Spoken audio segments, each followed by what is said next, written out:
আধুনিক যুগে যখন বিশ্ব প্রযুক্তিতে এগিয়ে যাচ্ছে, তখন ভোলার চরফ্যাশনের বাসিন্দারা খুঁজছেন এক কলসি পানি। আমরা ঘন্টার পর ঘন্টা কল চাপি, পানি আসে না। সবাই সিরিয়াল দিয়ে প্রতিদিন 20-30 বাদলি করে জল নাকি সম্ভব। চারদিকে এত পানি, আমরা বিশুদ্ধ পানি পাচ্ছি না। আমাদের রান্না করতে খুব কষ্ট হচ্ছে। ভোলার চরফ্যাশনের এমন বাস্তবতার মুখোমুখি প্রায় 2 লাখ মানুষ। নলকূপ আছে কিন্তু পানি নেই। প্রায় 50,000-এর বেশি টিউবওয়েল অচল হয়ে পড়ায় বিশুদ্ধ পানির তীব্র সংকটে এই জনপদ।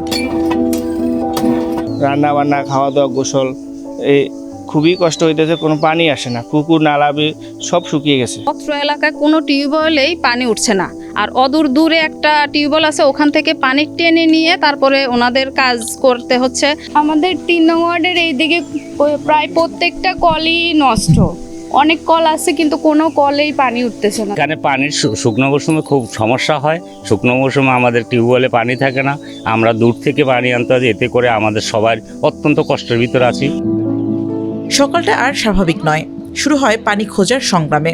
নারীরা দূর থেকে টেনে আনেন পানি, কেউ আবার বাধ্য হয়ে ব্যবহার করছেন অনিরাপদ পানীয়। খাবার পানি নাই, গোসলের পানি নাই, টিউবওয়েলের পানি নাই, এমনকি এই পুকুরের ডোবানালা সবই অকেজ হয়ে গেছে। পানি সংকটে আছি। পানি তো আপনার উঠতেছে না। কল 100-200 চাপ দিলে ওটাই পানি 1 কলস ভরে। আমরা এই প্রতি বছরই এই জলের অভাবে আমাদের বিভিন্ন সমস্যা দেখা দেয় এবং ভাইটাও চলে যায়। স্থানীয়দের অভিযোগ, অবৈধভাবে বসানো শতাধিক সাবমার্সিবল পাম্প থেকে নিয়মিত ভূগর্ভস্থ পানি উত্তোলনের কারণে দ্রুত নেমে যাচ্ছে পানির স্তর। ফলে পানি সংকট পৌঁছেছে চরমে। একই সঙ্গে বেড়েছে পানিবাহিত রোগের সংখ্যাও। এখানে অবৈধভাবে অনেক গভীর নলকূপ বসানো হচ্ছে, যেটাকে সাবমার্সিবল বলা হয়। কৃষিকাজ করার জন্য এটা বসানো হয় অবৈধভাবে। তো এটার কারণে আমাদের এখানে যে সাধারণ কলগুলো আছে, এগুলোতে পানি উঠতেছে না।